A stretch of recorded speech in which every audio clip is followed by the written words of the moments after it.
Hello, welcome to the Concars Official. Today we are going to talk about ASO in MEA in minute details जितना public domain में हो सकता है उसमें। सबसे पहले हम लोग आते हैं ASO इन MEA के वर्क नेचर पे। तो वर्क नेचर इसमें भी वैसे ही है जैसे अदर मिनिस्ट्रीज़ में है। आपको सेक्शन ऑफिसर को असिस्ट करना होता है। सेक्शन ऑफिसर जो बोले वो काम करना है। सेक्शन ऑफिसर आपको जो काम अलॉट करते हैं यही करना होता है। दूसरी चीज़ किस ऑल टोटल लगभग सेक्शन में नोटिंग ड्राफ्टिंग से ही काम होती हैं। कुछ एडमिन के काम हो गए हैं, कुछ डिविजनल वाले काम हो गए हैं और बाकी कुछ डिप्लोमेटिक काम भी होते हैं। लेकिन कुछ डिविजन्स ऐसे हैं जो प्रोटोकॉल हो गए, एक्सटर्नल पब्लिसिटी हो गए, इनमें आपको इंडिया में डिग्निटरीज़ को जो विदेश जा रहे हैं उनको रिसीव करने का मौका मिलता है, उनके साथ टाइम स्पेंड करने का मौका मिलता है, आपको प्रोटोकॉल में एज अ सिस्टम जाने का मौका मिलता है। तो उसमें थोड़ा एक्सप्लोरेशन होता है, आप इंडिया घूमते हैं उस समय। तो वर्क नेचर वैसा है। अब आते हैं हम लोग जॉब लोकेशन पे। तो भ्रांति ये होती है अधिकतर लोगों में कि जॉब जो MEA की होती है वो जवाहरलाल नेहरू भवन में होती है या फिर साउथ ब्लॉक में होती है। लेकिन बात ऐसी है कि MEA के कई सारे ऑफिसेस में कई सारे डिविजन्स हैं। तो कुछ यहाँ पे नीचे आप लिखे हुए हैं जैसे south block, Patiala house, Sushma Swaraj भवन, अकबर भवन, शास्त्री भवन और भी बहुत सारे हैं। तो आपको चांस है कि इसमें भी आपको मिल सकते हैं। आपको चांस है कि इसमें भी आपको मिल सकते हैं। आपको चांस है कि इसमें भी आपको आराम से ऑफिसेस मिल सकते हैं। तो दिमाग में ये नहीं रखना है कि सिर्फ JNB मिलने वाला है या फिर साउथ ब्लॉक मिलने वाला है। Now moving forward to job location in foreign countries. तो फॉरेन कंट्रीज़ में ऐसा है कि इसमें भी भ्रांति ऐसी हो गई है कुछ टीचर्स के वीडियोस आने के बाद कि सबसे पहले आपको C कंट्रीज़ में सर्व करना पड़ेगा, फिर B में करेंगे, 12-13 साल के बाद फिर A में मिलेंगे। तो ये सारी चीज़ भ्रांति है। पहले बार में भी आपको A की पोस्टिंग मिल सकती है। डिपेंड्स कि उस समय रिक्वायरमेंट्स क्या है। जैसे अभी करंट सिनारियो में ASO की शॉर्टेज है, तो ये वाले कंट्रीज़ में भी सीट्स भरने के लिए नए नए लोगों को लिया जा रहा है। वो वैकेंसी के ऊपर डिपेंड करती है उस समय। तो ऐसा नहीं है कि सिर्फ पहले सी ही जाना है, आपको ए में मिल सकता है। जैसे UK, अमेरिका, रशिया, ये सारी चीज़ें भी मिल सकती हैं आपको पहले पोस्टिंग में। लेकिन सी वाले में भी आपको मिल सकती है, पोर्ट मोरेस्बी, इस्लामाबाद और युगांडा, कुछ भी मिल सकता है। तो हर चीज़ के लिए रेडी रहना है। और और ऐसा भी नहीं है कि सी में अगर आप चले गए तो फिर आपके ऊपर कुछ हमला हो जा रहा है, ऐसे वैसे कुछ भी नहीं होता है वैसा। एम्बेसी के लोग हर जगह पे सेफ रहते हैं। ऑफिसेस जो रहते हैं फॉरेन कंट्रीज़ में वो हर समय कैपिटल्स में रहते हैं। तो जो कैपिटल्स में रहते हैं वो एम्बेसीज कहलाते हैं, और जो कैपिटल्स में नहीं रहते वो कंसुलेट्स कहलाते हैं। जैसे फॉर एग्ज़ाम्पल कि USA के एम्बेसीज जो इंडिया में है, तो वो इंडिया में है तो न्यू दिल्ली वाले को एम्बेसी वो लोग बोल रहे हैं।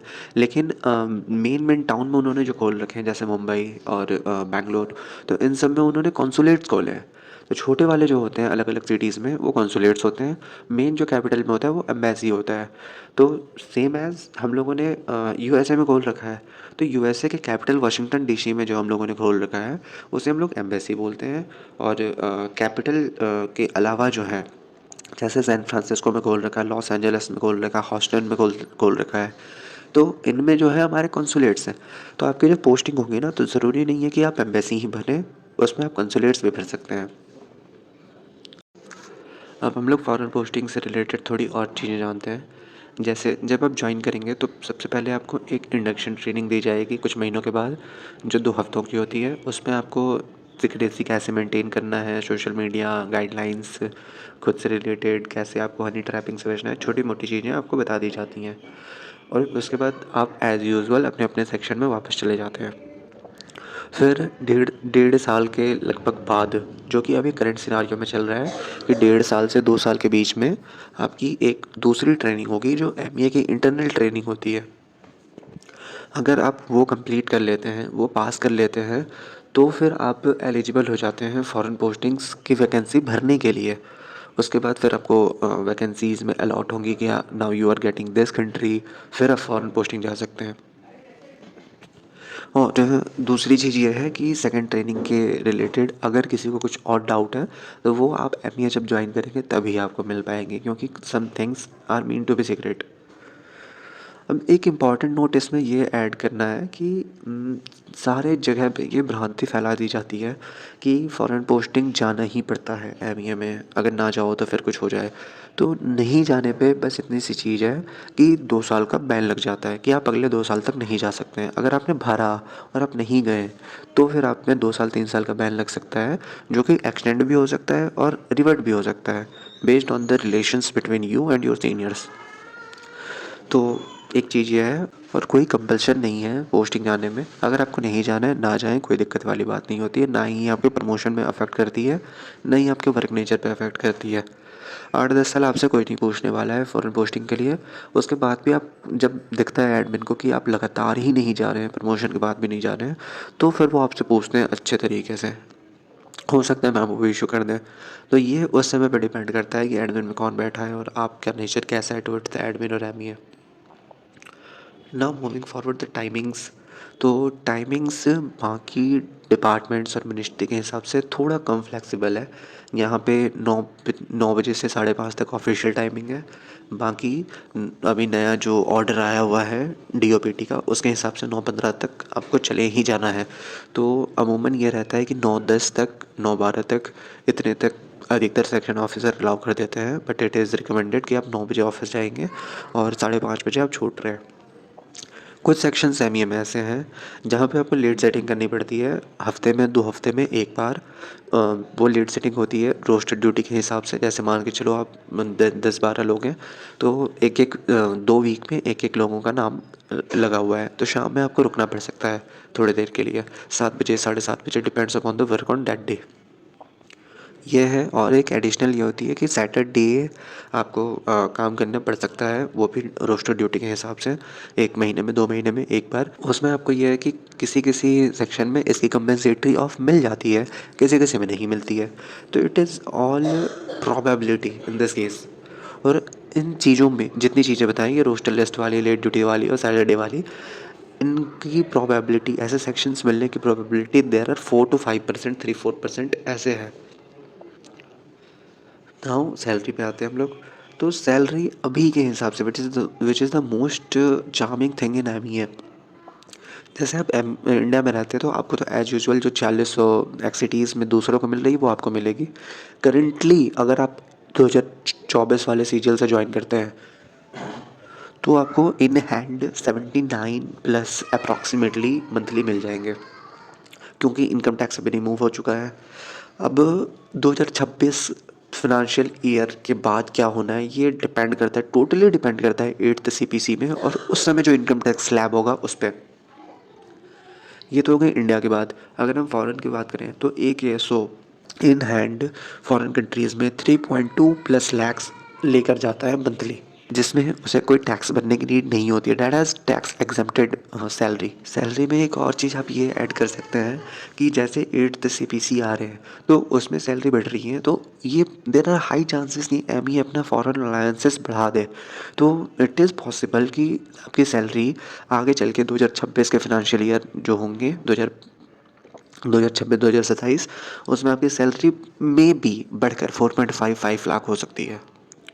तो इस चीज़ को अपने दिमाग में रखना है कि फ्यूचर प्रोस्पेक्ट में कि MEA is the like jackpot of SSC CGL. It can be jackpot. Now moving forward to the accommodation in India. MEA employees को 2 तरीके से अकोमोडेशन मिल सकती है इंडिया में। एक तो जनरल पूल से और दूसरा एमईए पूल क्वार्टर से।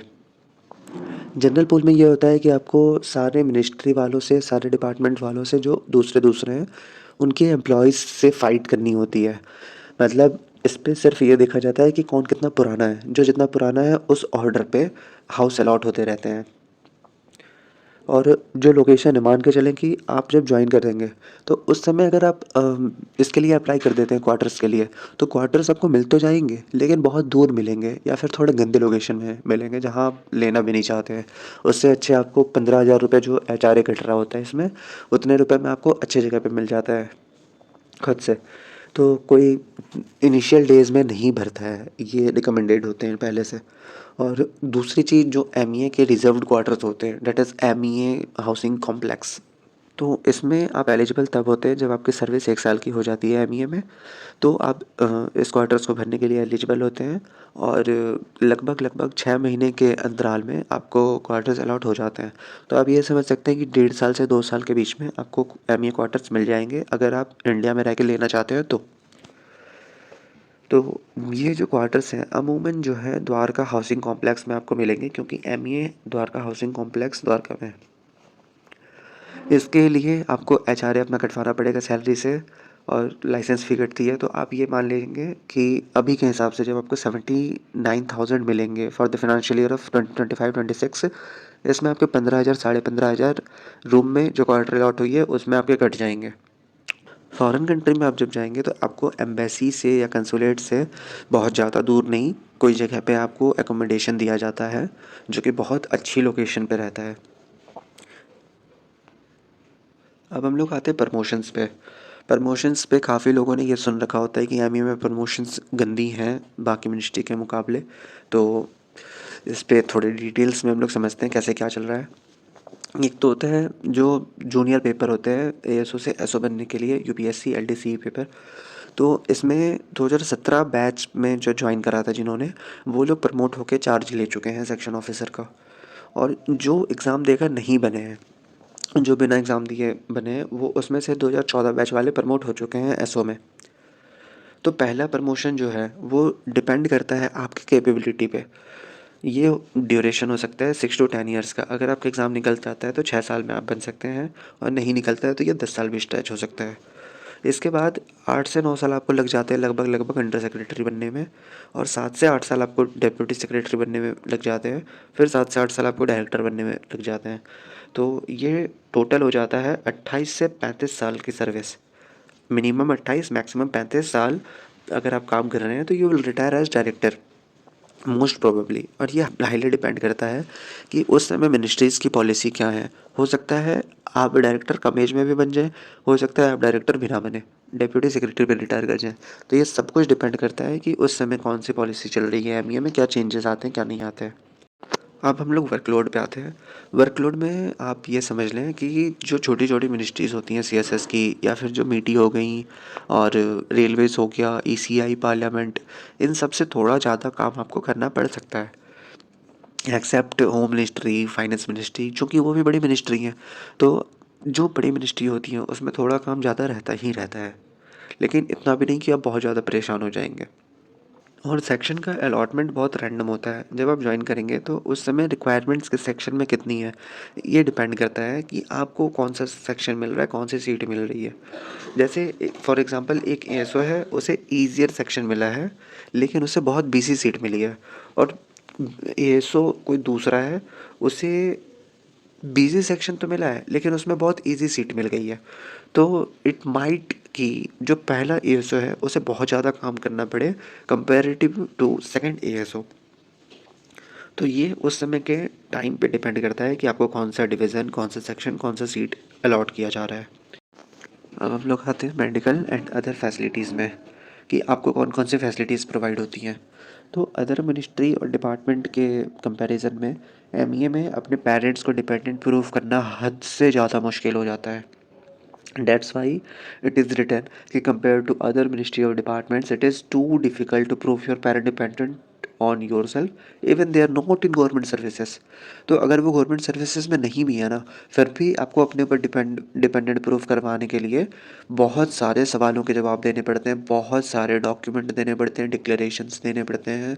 तो ये हद से ज़्यादा मुश्किल होता है, फिनंशियल सोर्स दिखाना पड़ता है, ब्ला ब्ला ब्ला, बहुत सारे रिक्वायरमेंट्स। अदर फैसिलिटीज़ में आपको एकोमोडेशन और एजुकेशन फ़ी जो चिल्ड्रन की होंगी फॉरेन कंट्रीज़ में, वो सरकार की तरफ से दी जाएंगी।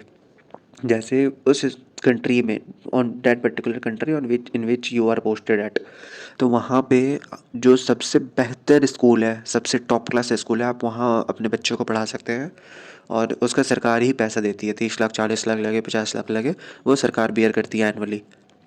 बस उसमें जो एक्स्ट्रा करिकुलर एक्टिविटीज़ होती हैं उसके पैसे आपको खुद देने पड़ते हैं। स्पोर्ट्स के हो गए या फिर कुछ एक्स्ट्रा एक्स्ट्रा जो एक्टिविटीज़ होती हैं उनके पैसे आपकी जेब से जाते हैं, बाकी ट्यूशन फ़ी जो होती है वो सरकार देती है। इसके अलावा आपको फैसिलिटी मिलती है कि 3 साल में आपको एक बैग रिम्बर्समेंट मतलब बैग खरीदने के लिए पैसे मिलते हैं। करंट सिनारियो में आप एक एएसओ को 4,375 रुपये मिलते हैं पर 3 ईयर बैग खरीदने के लिए। तो आप बैग खरीदेंगे उसको रिम्बर्समेंट करवा लेंगे। इसके अलावा जैसे सारे मिनिस्ट्री में लीव ट्रैवल कंसेशन मिलता है, वैसे ही एमईए में भी मिलता है। जो अलग चीज़ है वो है पासपोर्ट।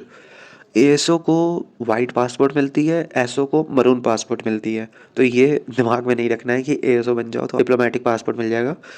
पहले आपको ऑफिशियल पासपोर्ट मिलता है एएसओ में, जब आप प्रमोट हो जाएंगे एसओ में तो आपको मरून पासपोर्ट मिलेगा, डैट इज़ डिप्लोमेटिक पासपोर्ट। तो ये सारी चीज़ें एमईए से रिलेटेड थी। अब आप लोग इसके आधार पे ये डिसाइड कर सकते हैं कि 2024 में या आगे अगर कोई वीडियो देख रहा हो अगले सीरियल में, तो आपको एमईए भरना चाहिए या नहीं भरना चाहिए। These are pro and cons. जो होम सिक है वो एमईए ना भरे, ये मेरा टेक है पर्सनली। और जैसे कोई बहुत दूर रह रहा हो, कोई झारखंड रह रहा हो, बिहार रह रहा हो, मध्य प्रदेश रह रहा हो, छत्तीसगढ़ रह रहा हो, तो इनके लिए एमईए थोड़ा मुश्किल दे सकता है, क्योंकि होम सिक वाले लोग इसमें परेशान होते हैं। जब आप फ़ॉरेन जाएंगे तो आपको आने में लगभग आप 1 साल में एक बार आएंगे, तो आपके फैमिली वालों को परेशानी हो सकती है। अगर उससे आप डील कर सकते हैं then go for it, surely go for it, it is very good. लेकिन अगर वो नहीं हो पाएगा तो आप ये ट्राई करिए कि आप जीएसटी होम स्टेट ले लें, या फिर कोई भी आप अगल बगल में जीएसटी ले सकते हैं, या कोई और ऑप्शन देख सकते हैं as per your requirements now. तो ASO in MEA is one of the good post in MEA, but not the best. The best वही होता है जो आपके रिक्वायरमेंट्स को सूट करे। तो this is all, thank you for watching.